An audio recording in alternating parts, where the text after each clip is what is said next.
Hi అందరికీ నమస్తే అండి. నేనున్నదైతే వరంగల్ రైల్వే స్టేషన్లోనండి. ఇక్కడికి వెళ్ళి చెన్నై చెలో అన్నట్టు.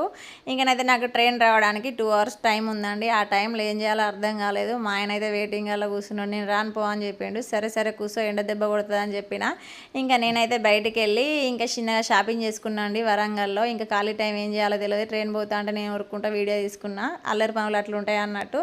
మొత్తానికైతే ట్రైన్ వచ్చింది, ఎక్కేసినాం. 6 వరకు అయితే ఇంకా డిన్నర్ చేసినామండి. ఇంటికాడికి వెళ్ళి ఫుడ్ తీసుకెళ్ళిన. ఆ రోజు ఫాస్టింగ్ కాబట్టి ఇంకా మా జర్నీ అయితే చాలా బాగా జరిగింది. తిన్నాక ఏం చేయాలో అర్థం కాలేదు. ఇంకా 7కే పడుకోం కదా, కొంచెం అయితే గోరంటాకు పెట్టుకున్నాను అన్నట్టు. చేతికైతే మంచి ఎర్ర వండుతుంది కదా అనిపించింది.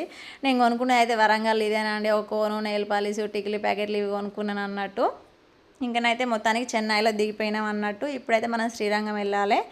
అక్కడికి వెళ్ళి అయితే ఇంకో స్టేషన్కి వచ్చినాం. ఇక్కడికి వెళ్ళి మనం ఇప్పుడు శ్రీరంగం బయలుదేరుతాం.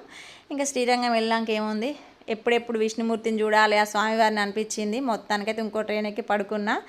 ఇంకో వీడియోలో ఎక్స్ప్లెయిన్ చేస్తా ప్రతి ఒక్కటి. చాలా వీడియోలు ఉన్నాయి, వస్తాయి చూడండి. అందరు లైక్ చేయండి, సబ్స్క్రైబ్ చేయండి. నా మాటలు కానీ నేను నచ్చితే వేయండి, ఇబ్బంది లేదండి. చూసేవాళ్ళు బాగున్నారు, అస్సలు లైక్ చేయట్లేదు. ఉంటా మరి, టాటా, బాయ్ బాయ్.